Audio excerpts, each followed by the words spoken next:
Good afternoon, everyone, and welcome to our webinar on creating inclusive spaces today. My name is Lisa Dio, and I am the Senior Director of Education and Accreditation for the Airport Consultants Council. And I'm really excited about today's webinar that is a complimentary Lunch and Learn webinar generously sponsored by Arconas. And they have put together a phenomenal panel for you today and really great topics. So with that, I just want to go over a couple of housekeeping notes. First off, if you have any questions during the webinar, please put them in the question box versus chat.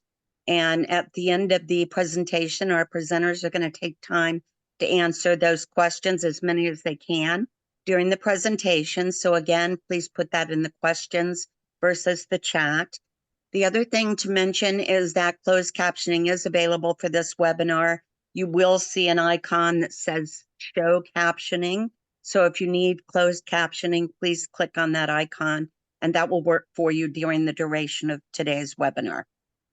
So with that, I would like to introduce our moderator today, which is Lynn Gordon. And Lynn is the Vice President of Development for Arconas. She has 30 years of experience in the airport industry. And in 2000, she created the Dedicated Airport Solutions Division, which is a group of sales and project management professionals that are specialized in the unique requirements of airports. She has worked on more than 400 airport installations in North America and across the globe. And in January of 2024, she was elected chair of the ACI NA Associates World Business Partners, Board of Directors. And with that, I would like to turn our webinar over to Lynn. Thank you very much, Lisa. I appreciate the introduction. First of all, thank you everybody for joining us today. It's a very topical topic, very important for all of us that are working in the industry. And I'm really pleased to present our incredible panel of experts here. And without further ado, I'm going to introduce them. So we have, sorry, there's a little delay on the slides here.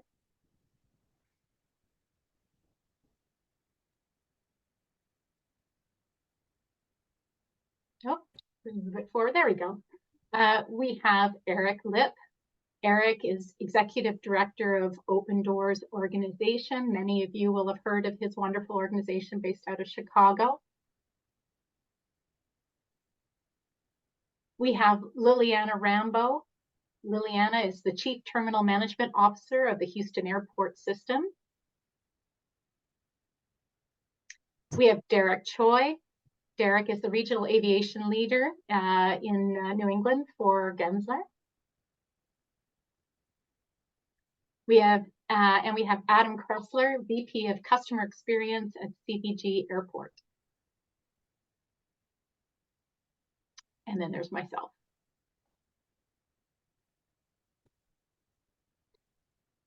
Oops, another little delay in the slide here.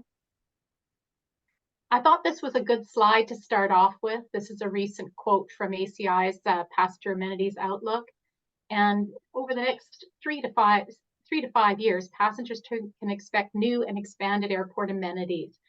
And one of the key features they found in their survey was the sensory rooms, the additions of sensory rooms, hidden disability, sunflower, lanyard programs, art programs, play areas, nursing facilities, a whole bunch of top-rated passenger amenities that are really transforming how today's airports look and feel, and all the different passengers they serve.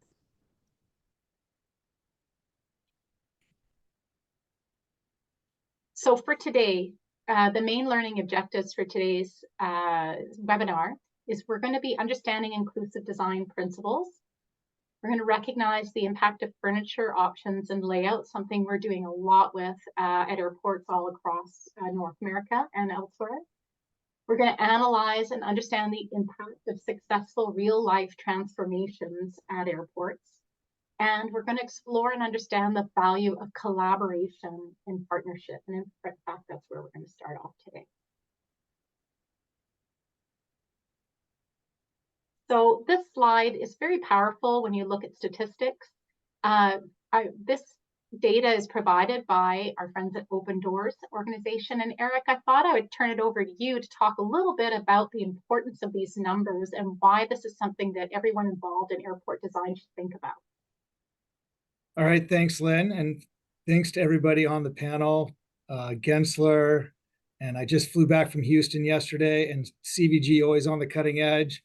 And Lynn, I mean, what a great, person to have in our corner as a community. People with disabilities really love what you're doing and how you're pushing the envelope always. So thank you. And the numbers are there to prove it, really, just because, as we all know, the population is aging. So am I. I think when I started in the industry, you guys might have forgotten me, right? Because I had more hair and it wasn't this gray. But yeah, so the numbers are there. People with disabilities are traveling. We have disposable income and we're spending it at the airports. I know that we currently are spending on average of $20 at the airport every time we go. And that's an important $20. And we only can really reach that goal if we have some independence and we're able to move. And maybe there's more money out there because we are relying on wheelchair service and help. So as you can see, just the growing demographic too is enormous. I think it's going to be between 15 to 20% of the world's population have some type of disability, and not everybody self-identifies. We have a lot of older adults who come to the airport with reduced mobility and maybe some hearing loss and don't know the services that we have to offer, or that, there are services to offer and that there's things to help them get through. So that's a really important thing. And the numbers are there to show it. And so I think that there's some obstacles, if you can see at the bottom. I'll let you guys read the slides on your own, but what those really are, those are some customer service obstacles, but it's innovation for the future and design, how it plays into fixing all of these things below there. There's a really big design aspect in there. So yeah, that's good. Thanks a lot. No, and I agree, Eric. It's just, and this is only going, these numbers are only going to explode, right? With the aging population. This is just the beginning. And so I personally think that, especially how we're looking at terminal design in layouts, it's going to change dramatically in the next 5 years. So no, absolutely. So moving on to the next slide, we'll give it a second here. Okay, so we've got our first question for our esteemed panelists here. And the first question is, what are some of the most innovative things currently happening at airports, and how do you see these evolving in the future? And I would like to put this question out to our airport panelists on the panel today. Liliana, do you want to start off with this? Yeah, I can. Most definitely. Thank you. And again, good morning, still in Houston, or well, a little bit of the afternoon. But thank you for having me on this panel. Much appreciated. And what we're talking about here really goes to the crux of what we're trying to do with the Houston airports, which is be able to provide every single passenger with the best experience throughout our airports, whether that passenger, could just move on their own, or they need some assistance with their mobility, or anything after that. One of the things that we did at the Houston airports is we added sensory rooms. So we added a sensory room in Terminal A, and we added that inside our mother's room. And that's to be able to provide parents and passengers with an additional layer of comfort and dignity and care. And it's something that came to us because, I mean, we heard it all, when we go through to the different conferences and whatnot, but to us, it was more local, actually.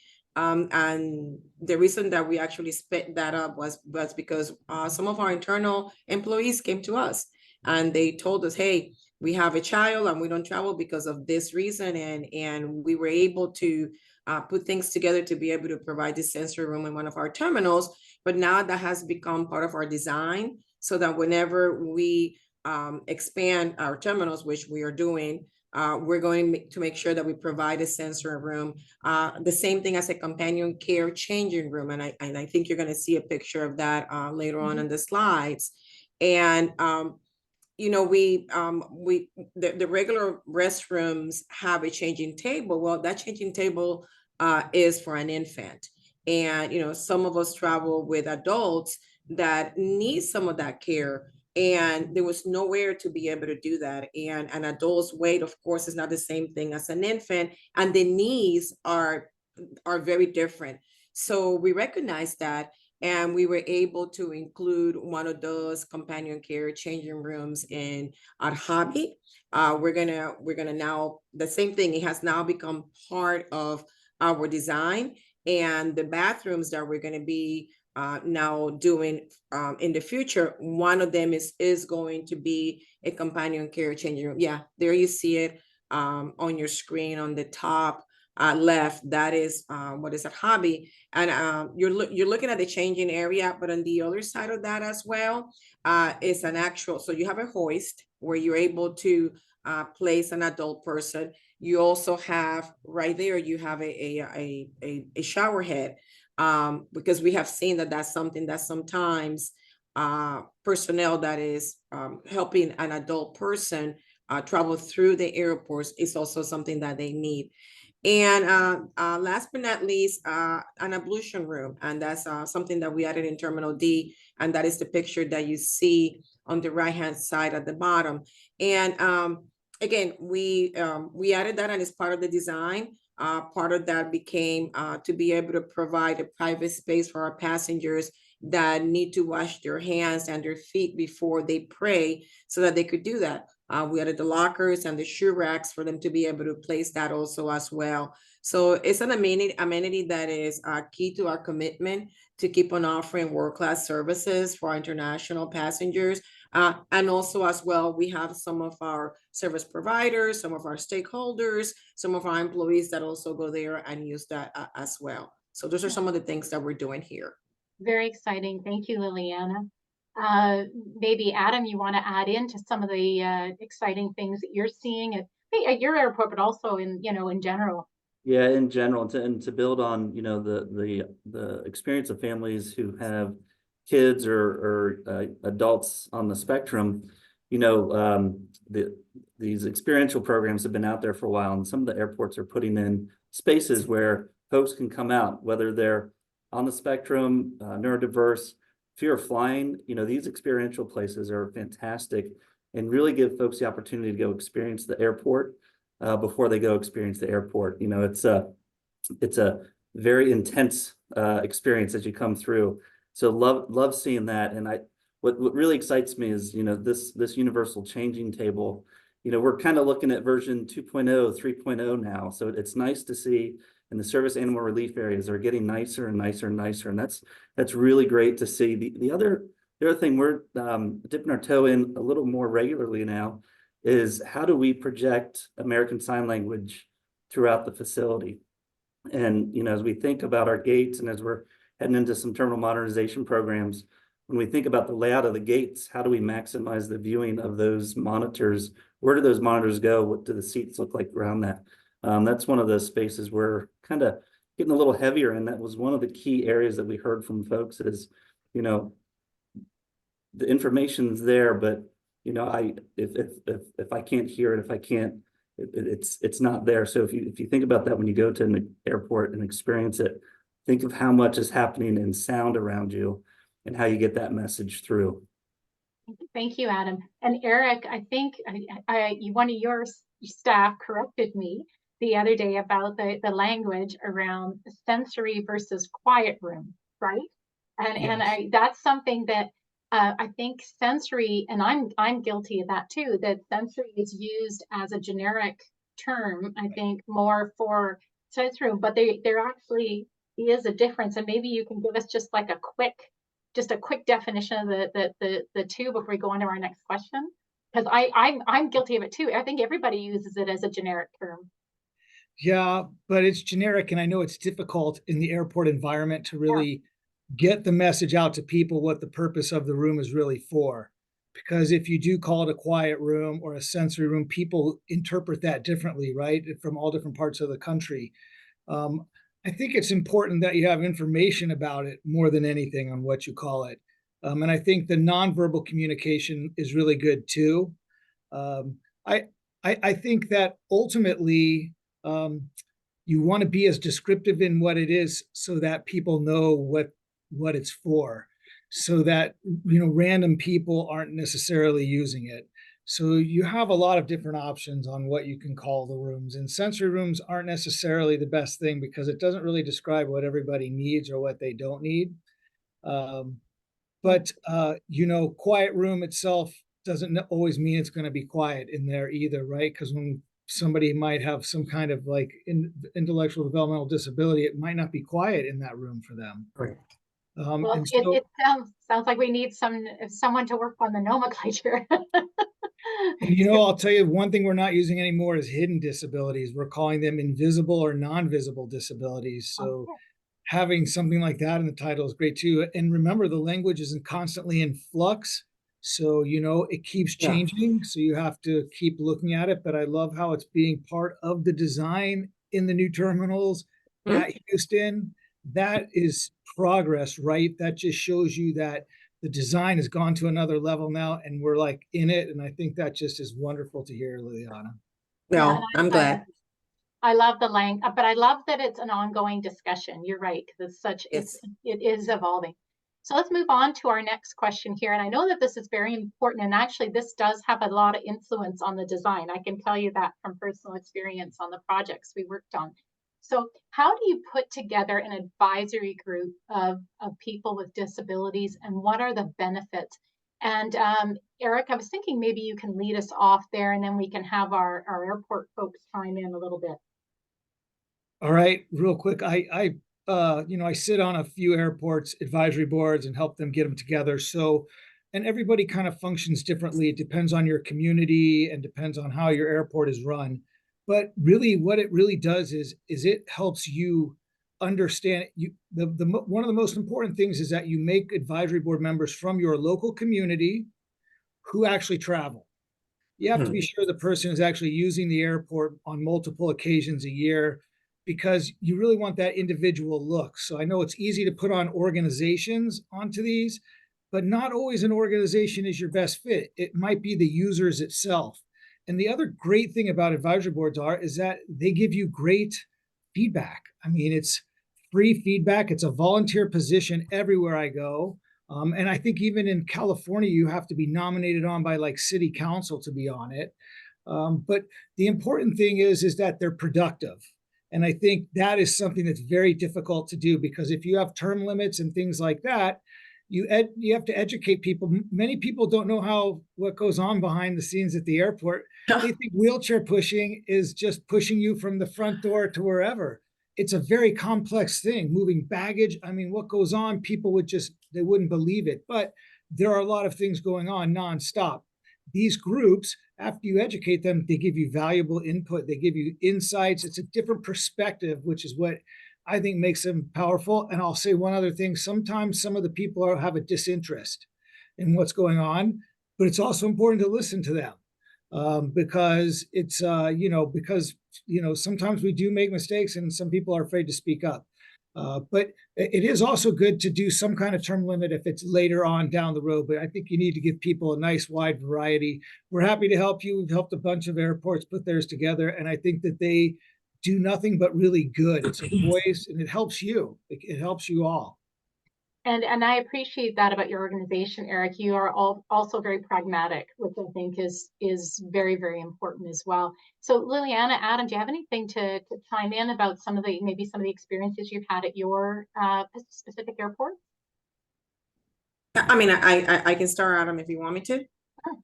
Please. Yeah, so what we have done, so we don't have per se an advisory group that we go to or that we meet on a regular basis. But the group that we do use a lot is, so the city, the mayor has an actual office. So the mayor has the office for people with disabilities, that's what it's called. And whenever we have, I mean, probably like on an annual basis, we take that advisory group. And maybe the one thing that I mean, they do travel. I don't know that they travel on 3, 4, 5 times a year, but they are travelers. There are 2 people in there that I do know are business people and travel very often. And so we will bring them through our terminal. We have done this a couple of times, and they actually the ones that have helped us identify some of the things that we have been able to put into our CIP program to be able to upgrade or change. Because again, when you don't have that disability, you're really not looking for it, and as much as you could walk and you could look, but it just doesn't come at you the same way as when you have someone that is looking at it from a different perspective.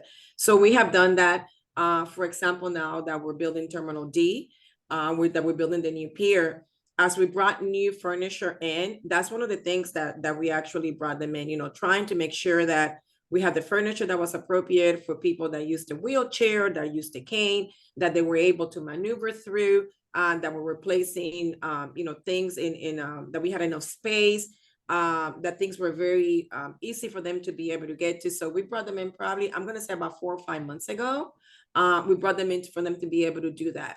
We're expanding now. We're adding an additional 7 gates to hobby. So that is one of the groups that we're going to make sure that during our design phase, while we're reviewing, that they take a look at it. And I mean, they're not architects, they're not engineers, but there's certain things that are going to come at them that are not as easy to come at us. So that's how we have used that particular group.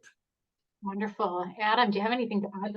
I know there's a lot of exciting things that you've been doing with local partners. Yeah, and that's where I kind of want on that, actually. Don't we have a slide on that? we do, and the elephant. Wondered why there's an elephant in the room. Just probably 2015, 2016, as we were continuing some of our programs, we got connected into an inclusion group here locally. And what was wonderful about it is, we always like to think, we're one part of this journey, but there's all these venues in our city and every city. And it's really good to get together with them and these advisory folks and talk about how are you approaching this situation? How are you approaching that challenge? And there's a lot of really good dialogue that happens. And to go back to a point Eric made, the hidden disabilities versus the invisible disabilities, one of the important things in these meetings and in these conversations is be authentic. You're going to say the wrong words sometime because the language is changing constantly. As long as it's coming from the right place, like the appreciation is phenomenal.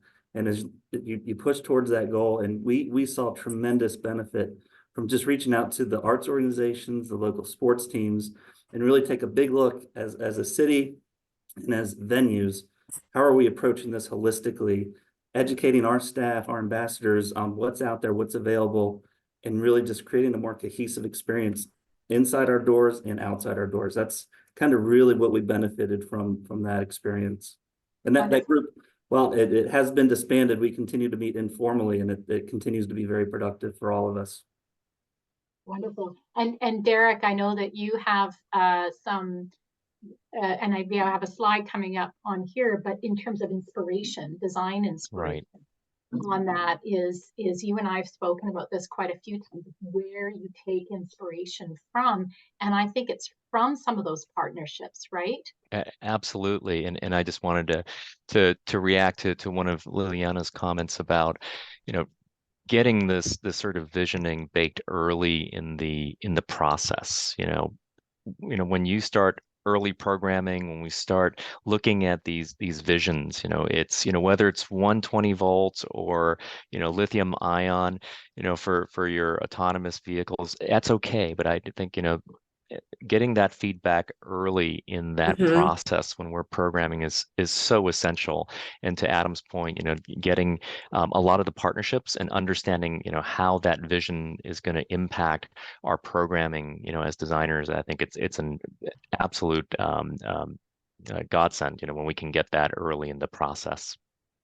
And Lynn, so that's our next question. So why don't you keep rolling into this, Derrick? Yeah. Because you as an architect designer, you want to, you have a vision, you're working with your clients, you're seeing a vision, but you know what, obviously airports, in my 30 years have transformed enormously, even in the last 5, and they are taking inspiration from various different other industries. And I thought maybe if you want to continue on to our next question on how we learn find ideas on good, inclusive, accessible design. Maybe you can talk a little bit about that.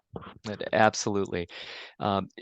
You know, as the lone representative of the architects and engineers here, I'm gonna go a little bit outside of the airport, and I do want to say that you know, great ideas when it comes to inclusive design, you know, really come from everywhere. So, you know, I come from an office where we do have 33 practice areas, you know, from entertainment to industrial to cultural facilities, and looking back, you know, at the lessons learned from the outside world, particularly in the post-pandemic pivot, you know, I think there's much to learn. And to the extent that airports themselves are little cities, you know, I think we have so much to benefit from as we think about how these external forces and influences can help us, you know, find great accessible design.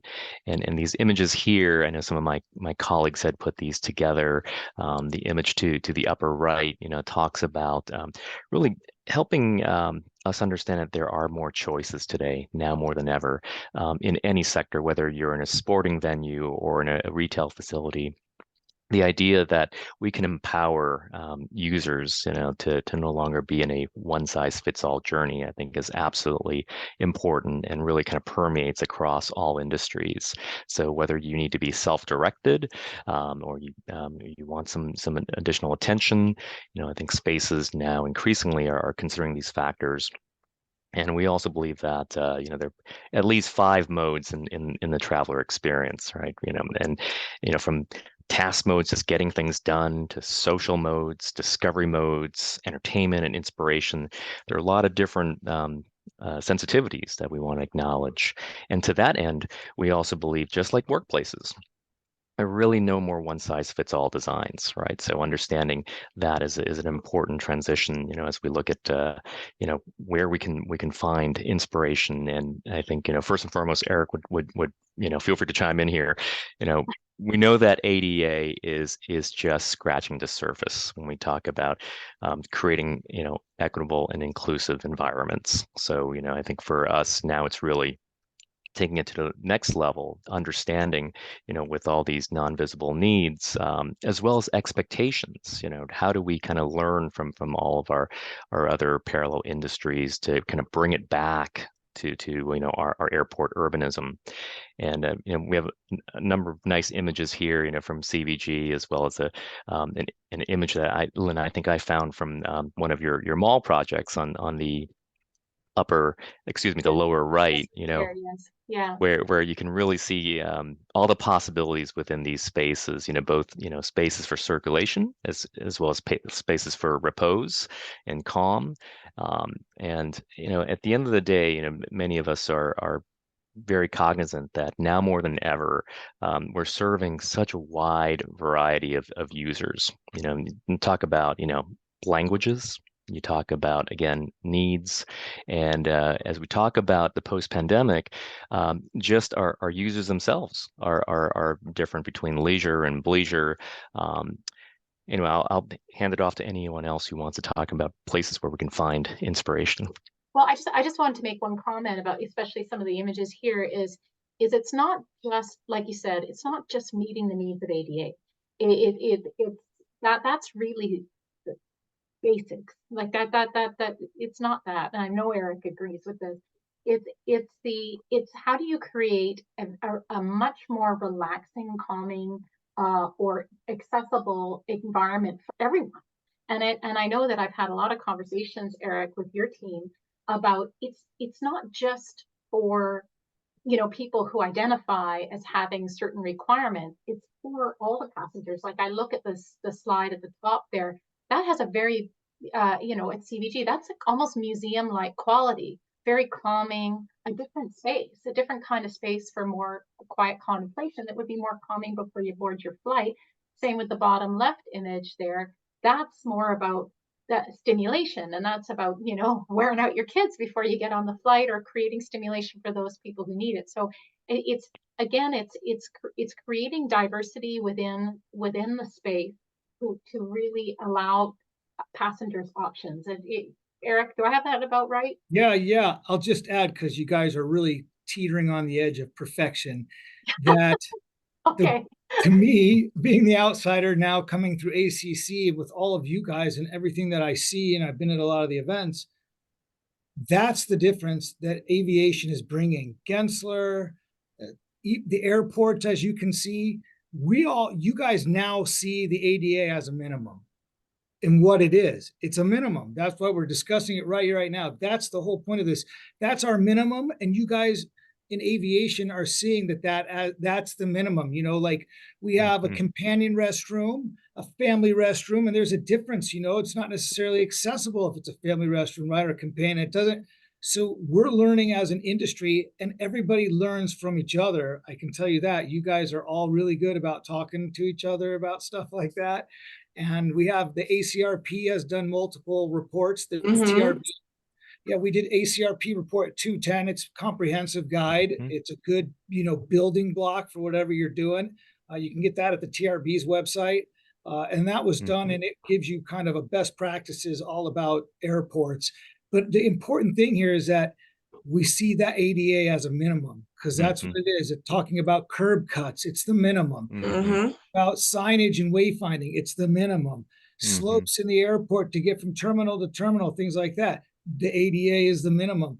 And vertical movement, right? Because it's so important that we're pushing so many wheelchairs now. Our heads are spinning. We're pushing so many wheelchairs every day, like, tens of thousands every day, that we don't have the vertical movement that we need, because we got to start thinking about how we do all of that. Correct. So there's a lot to be done, and the ADA doesn't answer all of our questions on people flow and all of that. So I give a lot of kudos to this, things like this that we're doing, and ACC taking an active role, and all of you.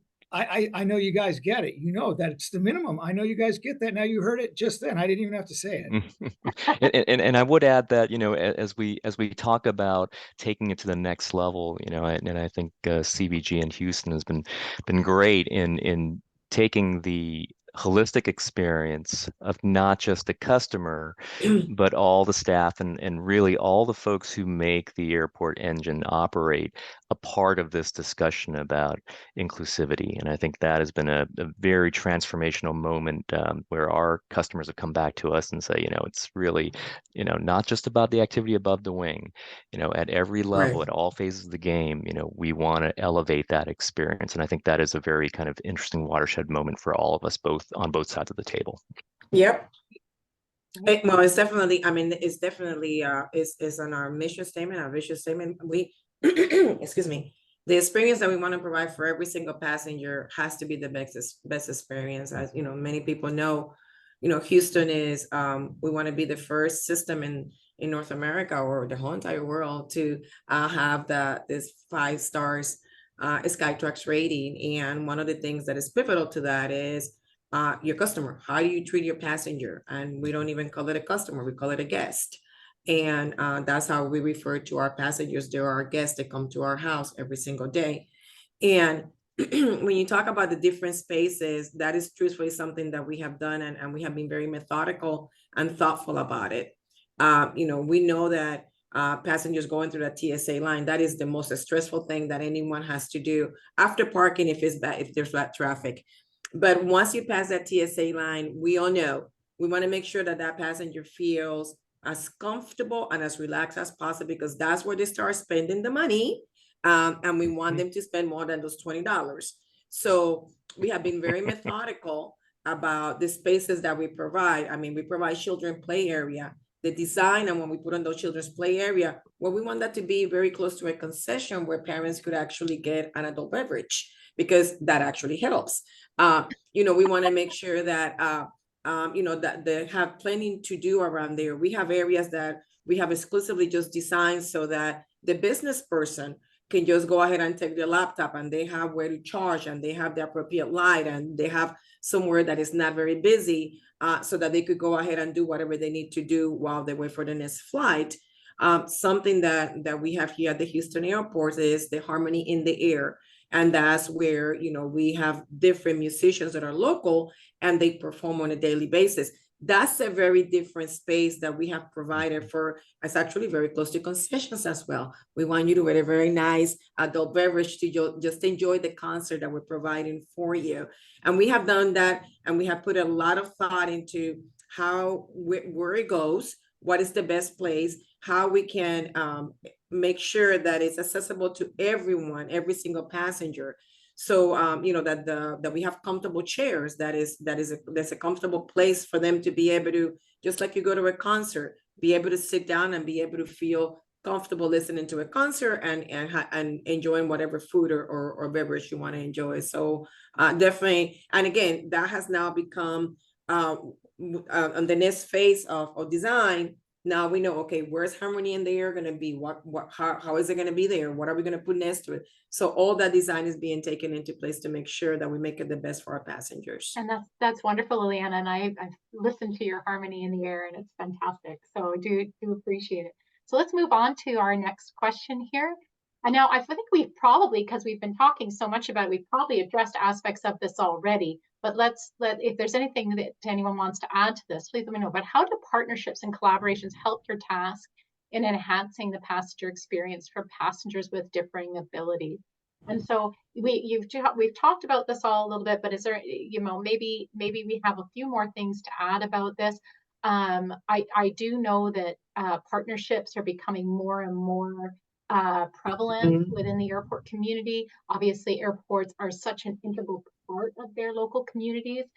Maybe Adam, you want to talk a little bit about maybe a partnership that really made a difference. Yeah, you know, when I think in this space, I think of the amenities, you know, particularly in this space, the amenities, the barriers, and then choice, comforts, connection. Like that's where I go to in these spaces. And real quick, we talked on about this on our conversation the other day as we were getting ready for this.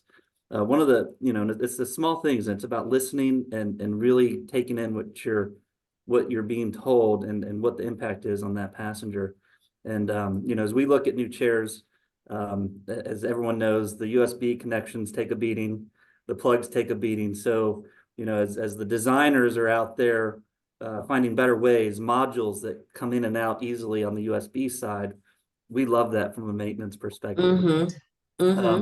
And we were working with the group. We've heard that, and it is very much part of our planning. So Yep. we know it's the problem with furniture in general with an airport is everybody's used to everything lasting 15 years, and right, and yes. and this predates power and electronics predate any notion, like they just don't have the same life cycle. So it's a little bit of education around that. But Adam, you made a point to me during one of our conversations, which I didn't even think of, is the use of some of the power requiring for equipment for people with disabilities. Yeah, exactly. We had a group and the point of the team being here, it's a device, a medical device that helps with some heart issues. It's essentially a pump and a left ventricle assistive device, and it's battery operated. You can't unplug it, because if you unplug it, then blood's not flowing. So very critical.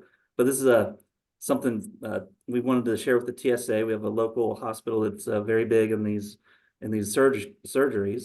But typically these folks are living an extension cord from an outlet. That's their life. But this new technology allows them to go on trips.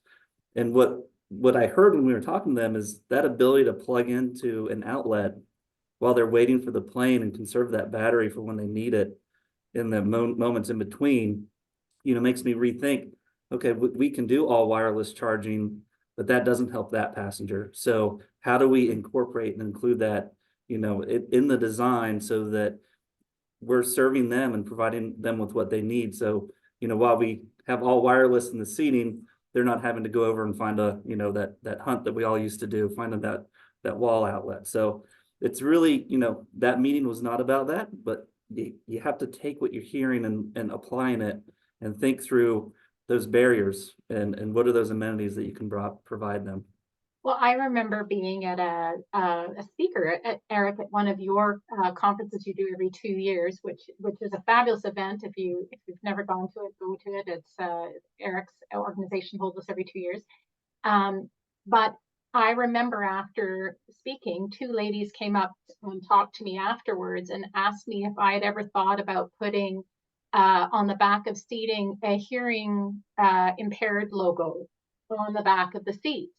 And I realized both of them were wearing hearing aids, and I went, oh, I said, tell me about what's the issue. Tell me your background this. And they said, well, we need to sit next to the gate podium.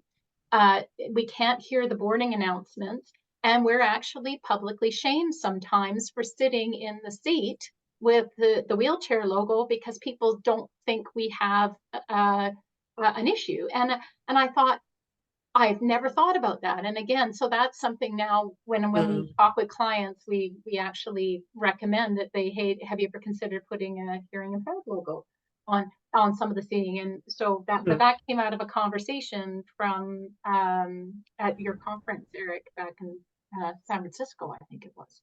But no, it's true. So how about we go on to the next question here? How are spaces transforming in terminals to accommodate passengers with differing abilities? And here we can start going into actually the concourse, and let's talk about that. And how can interior design and furniture layouts achieve this? And I know that this is a conversation I have all the time, and maybe Derrick, you might want to lead us off on this one because you probably see a whole bunch. Absolutely, and we're in this battle together every day, Lynn. You know, it's great to be solving all these problems together at all these various airports. Yes, you know, I think, you know, to my earlier point that, you know, there are so many different modes in the travel experience. You know, you simply, again, no longer have a one seating mode fits all solution in your public spaces. So, you know, we recognize that, you know, there's some people who just have to get stuff done. There's some people who have to socialize, and there's some people who, to your point, need to be at the gate.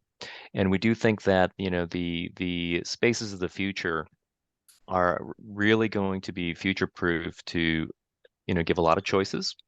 And they also, you know, again, you know, recognize these non-visible needs and should also be designed to the extent practicable to be universally accessible in that, as you can see in the example of our special, I think we call it special services check-in station in Haneda Airport for Japan Airlines, you know, to the upper left, you can see that if you didn't see an image of someone in a wheelchair, this would have been a nice check-in facility.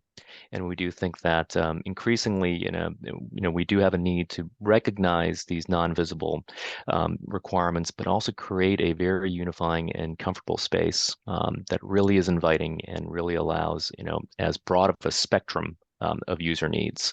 So I think that is really where we're headed as we think about future proofing. And above all, don't forget, in the future, Lynn, with all these devices and technologies we're talking about, it's about power, power, power. And as you can see in the image to the left, that is our project that we worked on, Lynn, with you for, is it 3 years now? Oh gosh, you mean I think we're on to year 4 now. We had a vision designer work with our client Munich early on at New York Airport, and again, you know, talking about baking the vision in early, you know, the need to create as an accessible and as diverse environment as we can. As you can see in this image, we've got, you know, workstations, we've got green furniture concepts, you know, open bench seating, as well as our beam seating in the foreground, where you can actually see a charger that you can actually pull up in a wheelchair and directly plug in. You know, so I think we've had many opportunities to kind of work through that and make sure that we acknowledge all these various modes as well as specific needs. Power, power, power. That's a requirement that I think all of our airports are now asking, 100% power.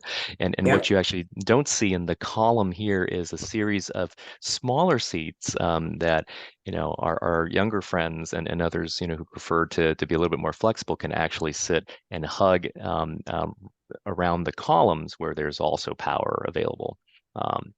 And the other aspect, we think is changing is real access to light, open air and open spaces. As you can see to the image to the far left is an image of an outdoor waiting area at Austin Airport in the East Concourse expansion that we designed about 4 years ago, which has actually been converted briefly to a chase lounge, but we won't go into that. And the increasing use of biophilia to kind of create a more welcoming space and more comfortable space that also speaks to the region is another opportunity for us to think about the future of creating more accessible and comfortable seating that also helps airports talk about who they are. In the case of the middle image at Newark, we had a great landscape design partner who worked with Lynn to have these custom designed planters that as the concourse continued on, each of the plantings actually speak to the landscape regions of New Jersey here in this project in Newark. So here we're kind of getting into the Jersey Shore. You can start to see seagrasses, et cetera, et cetera. But I think again, going back to the topic of technology, we are increasingly asking ourselves, is the hold room that we're looking at today going to be around tomorrow? With all of this confluence of enablers, how do we best harness this to create an equitable environment that in some cases in the future, Lynn, we may be looking at spaces that look nothing like what we're seeing in these images. The amount of change that's happened even in the last 5 years is really extraordinary. If I think of some of the work we've done, Liliana at Houston and yourself, Adam, as well, like it's the needs have changed. So, I mean, we've worked with your airports, both your airports for a long time, but what you're doing now is so very different from the past. So it makes a big difference. And, it is important to note, you're right, Derrick, it was such like right from the beginning, from the get-go, that accessible power, it evenly distributed throughout the entire terminal. That was a really big mandate right from the get-go. And so that was very important. But I also like the idea of the introduction of the biophilic design in the sense that speaks to not only the sense of place, but psychological, right, Eric? Like in terms of, nature is very calming. It creates a different environment entirely. It helps dampen sound as well. Acoustics, it helps with that. So I'm curious, I think this is going to continue to evolve. Can I just show you guys one design that probably none of you see or notice? But one of the biggest things in that picture, if you go back one picture, I'll go back. Yeah, sorry. Derrick shows you that chair is an aisle chair used by Japan Airlines. And if everybody, I don't know if you can pull it in, but that's one of the best designs in all of airports. That chair goes through security because it's made out of bamboo. Exactly. Right. So they can roll that chair right through. So that's a beautiful piece of design right there that maybe many of you didn't notice, but I really like what you were just talking about too, Lynn, with the seating and the structures that you guys are coming up with to actually bring, why have one room when we could have places everywhere? I learned that from the TSA. I'm working right now with accessibility at the TSA, and we're working on design of the checkpoints. And the first thing I noticed is that in the new TSA headquarters, on every floor, there's multiple rooms where you can meet, like a team meeting.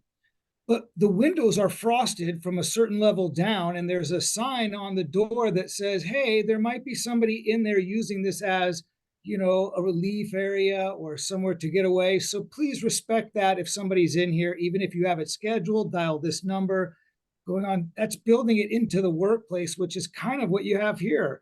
You have something everywhere, right? So rooms are great and they're wonderful, but they might not always be what everybody needs. So having like a picnic basket of different types of things that people need, whether you have hearing loss or whether you have intellectual developmental disability, there's so much that you guys are able to incorporate into the design without even knowing it.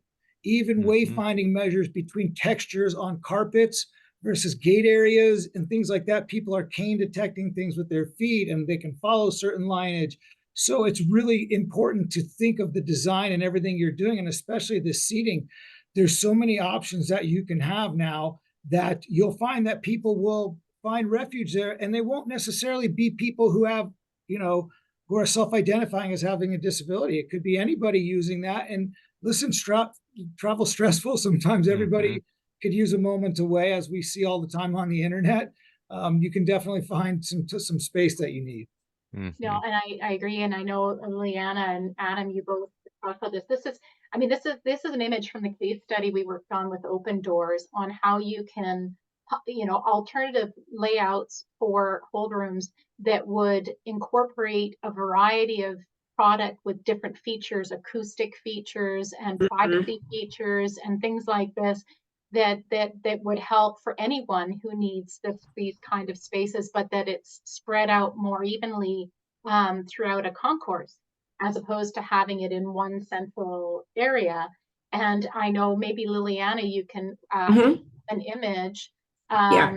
So here I'll move forward. So this was, and by the way, we're going to provide a link to this case study in the slides, so that if you guys want, everybody on here, if you want to take a look at the case study, by all means, please do. That we will provide a link.